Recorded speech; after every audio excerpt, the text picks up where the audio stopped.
And we're live. We're live. And back for the first time in a while. And I think before we really get into all of this stuff, we probably need to address by far the craziest thing that's happened in 2020. Oh boy. In my lifetime, I would say. Tom Brady's going to the Bucs. Oh my goodness. I mean, has Gentlemen, you're anything listening to Roto Hackers. else in 2020 even come close to the craziness of Tom Brady going to the Bucs, right? My goodness. Just nothing can compare. Oh man. That's my clever little icebreaker. I liked it. We're back on the Roto Hackers podcast, ladies and gentlemen. And we're just gonna go ahead and get right into it. Jared, you brought it up. You want to give your thoughts on the craziest move since Joe Montana decided moving to the Chiefs was a good idea? How about you start us off? Yeah, I'm surprised. I mean, to tie it into everything else, like it's felt like I'm living in an alternate reality for several years now, and 2020 has just amped that up even higher. And yeah, so like Tom Brady in its own little way, Tom Brady going to the Bucs is just sort of a microcosm of it all. Judah Buddha, what do you think? Well, it's funny. I work anyways, I have a friend who has been, needless to say, a little freaked out lately. And on Facebook today, he was like, "Ladies and gentlemen, we finally have he's like a sports post that I can." He was just so relieved that is not coronavirus related. He said, "Tom Brady is going to the Bucs," and I was like, "Oh, okay." It feels wrong. It feels so weird, but I mean, again, it's just like it's like we're living in an alternate timeline. I've got one of my old coworkers calls it the stupidest timeline, and I kind of feel the same way. So it's not like the darkest timeline necessarily, although we may get there. But it's the stupidest timeline because just nothing makes any sense, and you just never know what's going to happen minute to minute. So. I feel like we're in I'm going to make a Legend of Zelda reference here, but it's like they got the split timelines and you got the fallen hero one, and that's when he loses. And the NFL, I don't understand. I don't get it. Why Tampa? Why? Well, I know why. I mean, the only reason why I could think of is because Arians is a solid coach. And on top of that, they have enough cap room if they get rid of Jameis. On top of that, it's that's all I got. Oh, skill. He's got skilled guys that he's passing to. True. I mean, three important things. Chargers, he goes over there. Who knows what the coaching situation is like? You know, you go to my gosh, if he went to what is it now? The Las Vegas. No. I mean, that would have been rolling the dice. At least it's not going to be near, his beloved California, but he'll have some stability as far as skill players he's playing with and coach. What I don't understand is the Buccaneers paying so much for a 40-year-old lesser version of what they already had, Yeah, it makes me wonder if the Chargers offered something, offered a lot for Brady, and the Bucs were just like, "Look, we got to get something." It makes me wonder. Chargers pulled out. I know they pulled out, but I'm just wondering. There had to be some reason they paid him that much. There had to be some reason. I don't know. I think to a certain extent, like you have to think about everything that goes on behind the scenes and like how many bad moves you see from teams. That like there's nothing like there's really not even like a conspiracy to it or even any real reason to overthink it. It's just people making dumb decisions, and a lot of times, and especially a lot of times if the owners get involved, because owners are just guys with lots of money and egos, and all of a sudden they get an urge of like, we got to go for this right now. So who knows what happened there? Who knows why DeAndre Hopkins got traded to why one of the top 2 or 3 receivers in the NFL got traded to the Cardinals for a second-round pick and a broken-down running back who was his team's 3rd best running back last year. Well, that's number 2. Judah Buddha, you got any explanation for that? For next Hopkins. Hopkins, yes, I do. Oh, the coach of Houston is Bill one of the O'Brien. worst coaches. Bill O'Brien, yeah, sorry, thank you. Bill O'Brien is one of maybe the worst coach in the NFL right now. And as far as decision making goes, I think. And now he's GM. He's got both powers. He's GM. He won't be for long, but yeah, for now, yeah. I like. What did he see? Like, he must have saw David Johnson one day and like, this guy's a beast. I gotta have him. 2016 fantasy. That's what happened. 2016 fantasy. He had him on his team. I'm telling you. Yeah, the weird thing is not necessarily, well, it's weird that he traded him, but apparently there was stuff going on behind the scenes that Hopkins and O'Brien didn't mesh. But so I did read some of that, but there was no one who was not willing. The Patriots wouldn't give up a 1st-round pick. The Eagles wouldn't give up a 1st-round pick. There was no one that wouldn't have given them a better deal than David Johnson and a 2nd-round pick. Yeah, that was strange. Yeah. Hey, we got some. We do. People actually tuning in. They're called, first off, Crypto E. Oh my goodness, it's good to see you back. It's good to have you back. It's a bad time to be into crypto. It's a bad time to be in anything almost. Not football. Football is thriving right now. Oh yeah. Well, if we have a season, toilet paper is where it's at right now. Charmin. Yeah, and bottled water. Don't forget about the bottled water. True. I see plenty of bottled water though. I don't see a lot of. Yeah, but well, okay, and just to like take this to an overarching thing though, like all the free agency craziness that's happened in the last couple of days, like prior to that, we had the new what is it called? The bargaining agreement, the CBA, CBA, collective bargain agreement. Yeah. So we get a 17th game. We get a 17th game. That's going to change when the season starts. That means our playoff weeks are probably going to be weeks 16 and 17 as opposed to 15 and 16. There's a good bit of fantasy impact, even just with the collective bargaining agreement. Yeah, that's crazy. So I'm curious, were you guys for or against the CBA when they heard? I mean, I know it doesn't activate this year, but I'm just curious. What did you guys think of hearing 17 games? Are you for or against that? I don't need a 17th game really. I mean, maybe like 5 years from now, it just becomes such a natural part of, it's like, oh, what did we do before there was a 17th game? What did we do before there were, there was an extra team in the playoffs or whatever.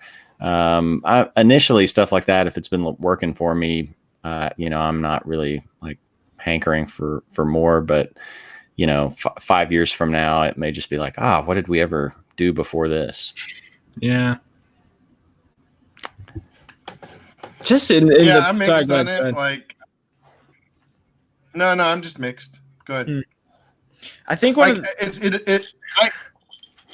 ahead. Talk. No, all I was gonna say is like, it's one of those things where I know I'll be excited about it next year while I'm in it, but as soon as you get to that like 7, like I already get kind of burnt out at the end anyways. And having another game doesn't excite me in any particular way right now. I think the thing that makes it most exciting for me, is that the bye week is infinitely more valuable now because you can't finish second and get a bye week. There's only going to be one in the playoffs since they're expanding the playoffs. So I think that's gonna shake up a lot.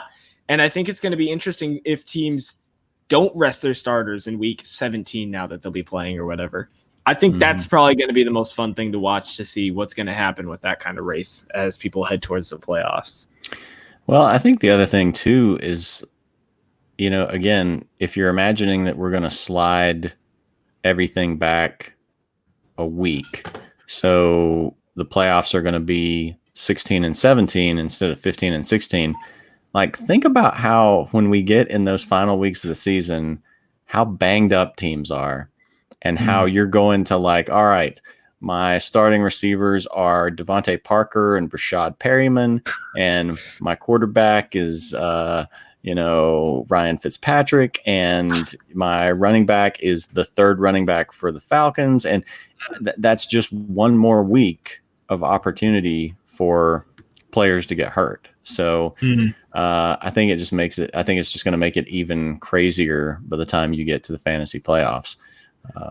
But I don't know. And does Yahoo then add in, a quarterfinal round of playoffs with another week of games? Does week 15 become like a quarterfinal round? So it's going to be interesting to see, just kind of the fantasy ramifications there. There could be a lot of changes over the next couple of seasons. This season, we could have fab waivers, because they did that with basketball this past season. And so that could be a change. Yes. And then the following season, we could have a playoff change. So, yeah. It'll be very interesting to see, to say the least. Thomas H., good to have you back as well. We're just getting all the old listener gang back together tonight. They've missed us. They've missed us. I mean, we've been gone for a month. Yeah. And it's felt like 6 months since we've done an episode, man. My goodness. Yeah. Life feels like every week. My favorite meme right now is a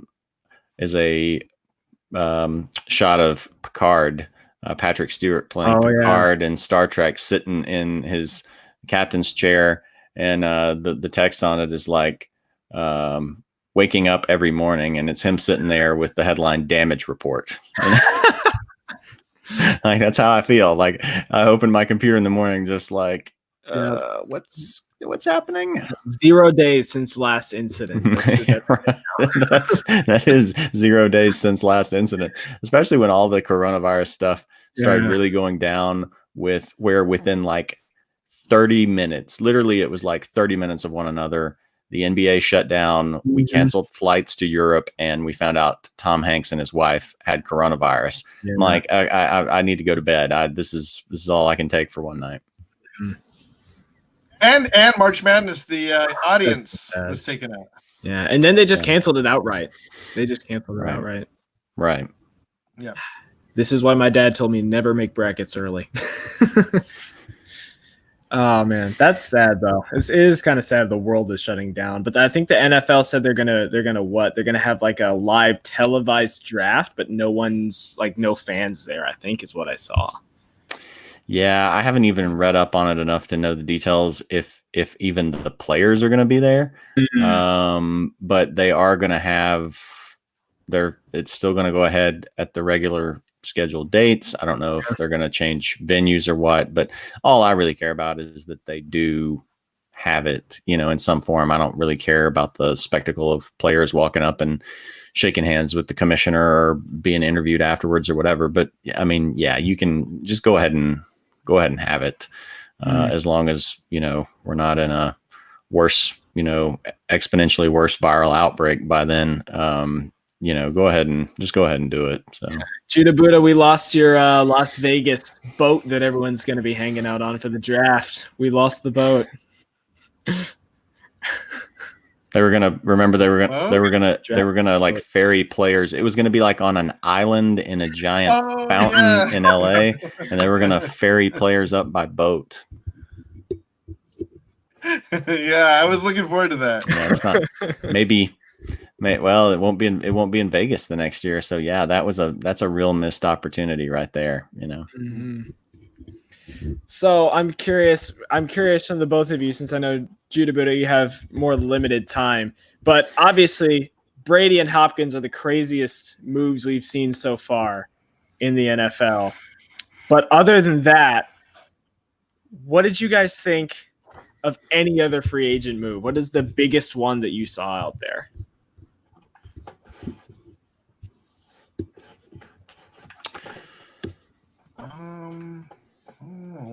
What about you, Jared? For fantasy purposes, or just biggest Just free either agent one. move in general? Just either one you would say. That's a tough one, because it really is sort of those two. I mean, Phillip Rivers going to the Colts, yep. That's pretty interesting from a real life perspective, from a Colts fan perspective. Mm-hmm. That's pretty interesting, along with their decision to trade the 13th overall pick to San Francisco to get DeForest Buckner, I think is his name. Yep. That's it. So it's interesting to see the Colts go into win now mode, Mm-hmm. And they've still got 2 second-round picks, so they can add a pretty good player, 2 pretty good players, but maybe one of them they decide to make, maybe they still go after a young quarterback, maybe Jacob Eason's still there, or maybe someone like Jordan Love slips to the early 20s and they trade back in to the first round and get him. I don't know. But it's been interesting from a Colts fan perspective, because I've been watching this and I've been waiting for the draft, because I was thinking, okay, maybe they're going to take a quarterback with that pick. Right. So that's obviously not going to happen now. They're at that spot. They're probably, they're definitely not, they never had any chance at Burrow. I didn't want them to go after Tua, and I wasn't sure about, Herbert or Love, but now it's looking more like they would have to go after maybe some of that second tier of quarterbacks. So that's pretty interesting from my perspective. I guess maybe from a fantasy perspective, the more interesting stuff may not necessarily be some of the other free agency moves as much as just the fallout of a couple of those moves that we've seen. DeAndre Hopkins, I don't know that his value changes significantly. Kyler Murray, though, Kyler Murray was already going to be, a popular early round pick. People are trying to find this year's Lamar Jackson. I thought people were probably overrating him before, expecting that kind of jump out of him. Now, when you've got DeAndre Hopkins, and you've still got Christian Kirk, and you brought back Kenyon Drake, now you might can justify taking him pretty high. I thought that was interesting. And then the other one that was more of a under the radar move that kind of interests me is Austin Hooper going to the Browns. Yeah, freed up the Falcons, or left a hole for the Falcons at tight end, and then the Falcons ended up trading a second round pick to the Ravens to get Hayden Hurst, who's he's a beast. He is a beast, and the Ravens had 3 good tight ends, and so he was really their number 2 tight end. They could afford to lose him, and I think he's going to slot in really well to that Falcons offense, and I think he's going to be a really good value at tight end there. Mm-hmm. I'm curious, by the way, Thomas H., if you're still listening, I know you're our resident Falcons fan. I'm curious to see what you think. Judah Buddha, any big moves that you saw that piqued your interest? No, I might be in and out here. It doesn't look like my internet's very good, but I'm more curious about where Cam Newton is going to go. I'm more interested in the next couple moves. Things have shaken up to where now it gets very interesting at this point. I mean, Teddy Bridgewater going to where'd he go? Carolina. Yeah. there were rumors that he was going to the Bears. That's what I thought he was I'll gonna talk about that later. Okay, yeah, that was gonna be my question to you, was what do you think of the Bears situation? But but to that point, yeah, he was rumored to be going to the Bears, and so he's actually going to end up looks like I think a 3-year deal in Carolina. Yeah. In Carolina. Yeah, so Cam is definitely a free agent at this point. Well, they're going to trade him. Or trade him. That's actually something else we need to talk about too. But Okay. yeah, they're trading him. Mhm. They're going to trade him. I thought he was a free agent. No, they're going to trade him.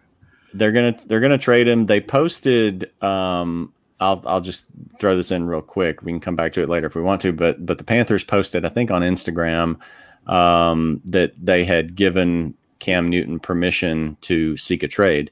He replied to their post and just like tore them apart, saying, "There's no we're giving him permission.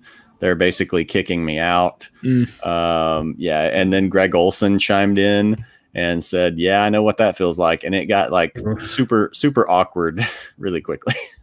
Yeah. So yeah, where Cam goes could make a huge Uh-oh, did he just freeze up for me or? by Oh, there we go. can you hear me? Yeah, we can hear you. Yeah. Froze for a second. Oh, sorry. The Rivers Yeah, now you're going kind of in and out. Yeah. Freezy. Go on. Move on. I don't got anything to say. All right. Okay. Yeah. Well, I mean, to your point, yeah, Cam, there really aren't many starting jobs left. Yeah. We've still got Cam out there, Andy Dalton's out there, and Dalton and Jameis is out there. And then there's somebody. I think there's somebody. Nick Foles is still available to trade too. Yeah, Foles is available via trade. Carr possibly now. The Raiders got Mariota. Possibly Carr. There's somebody else I'm forgetting that's kind of like a lower tier guy. But so but you think about like how many starting jobs are left? Like New England possibly, unless they want to go with Jarrett Stidham. Yeah. The Bears, do they want to replace Trubisky? And then maybe this is where we let you comment on that. And then we've got the Chargers. The Chargers have a high pick. They're most likely, there's a good chance they'll take a quarterback. Carolina, especially, well, I don't know now with Carolina signing Bridgewater, but there's a limited number of starting jobs left. So. So what do you think? What's your take on the Bears situation? See, I hate to do this because this might take a minute, but I'm going to tell you a little story. So Monday afternoon, I have a group chat with some of my friends who are Bears fans, and my friend goes out and texts everyone and goes, "The Bears just signed Bridgewater." So all of us are going crazy. We are checking the news, seeing if this is actually true, and I'm like, dude, this hasn't been finalized. Yeah, what'd you say?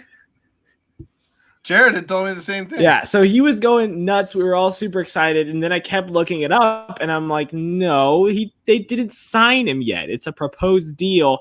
And then he goes, oh, yeah, they're also looking at Nick Foles. And okay, so that's what's happening now. And then Bridgewater leaves, and then we haven't heard anything, and they're supposedly talking to Dalton. And reportedly, the Bears offered Bridgewater 3 years, $60 million. Reportedly from NBC Sports on that one, but it's whack. I don't know if this is lack of effort in trying to get a quarterback, because I know Ryan Pace said he had committed to Mitchell Trubisky for this season. I don't know if they're not offering enough for the quarterbacks, but it's kind of sad to see all the quarterback roulette, the quarterback wheel's been going crazy, and the Bears just haven't gotten anything done. It's kind of a mess. And I know, Crypto, you're saying Cam to the Bengals would be best. I would like him in Chicago out of everyone else. That's a possibility. But at this point, I just want, if we got Foles, if we got Dalton, one of my friends said the Raiders might be able to trade in Carr, which I don't know if that's a possibility or not. I would like somebody to contest Trubisky, because, like Jared, like you said, this is the stupidest timeline. I could see a timeline where we go in, offer 2 years, 20 million to everybody, and just don't do a thing. And that will not make me happy. I'll be very frustrated. Yeah, Washington. It wasn't another player I was trying to think of. It was Washington as another place where people could go. So that's the other thing that, or that's the other place that Cam's kind of getting tied to, because Ron Rivera's there now. Yep. And the Dwayne Haskins experiment did not go super great last year, and I don't think it's going to go super great this year. So Cam to the Redskins, I think, is a possibility. I mean, I guess like out of, you think of the quarterbacks that are left, you've got Jameis with his new corrected vision. You've got Cam, who maybe now has a healthy foot. Yeah. You've got Andy Dalton, who has not improved at all, is always going to be Andy Dalton. You've got those guys out there, and then a couple of those other guys you mentioned. You got Foles. Yeah, Foles you got other one. Right, a couple of those other guys that could be available via trade, like Foles, like maybe Carr, like maybe Jacoby Brissett, who I don't think anybody's going to make Jacoby Brissett a starter, but those guys are options that are out there. So I guess who's the best out of those? Do you want, if you're a team, do you want Cam or do you want Jameis or maybe even Jameis? No. Where it depends on the team. No, I would probably. Cam is a dice roll. So is Jameis. It's so weird. No, you know what you're getting with him. Yes, 30 touchdowns, 30 picks. And so Jameis is probably the highest. Is he? Oh, no, don't. No, he's going to say he wants to make a bet. As soon as he unfreezes, he's going to say he wants to make a bet. That's true. I think it's too early to make bets. Like, it's too early. Like, it's too early off of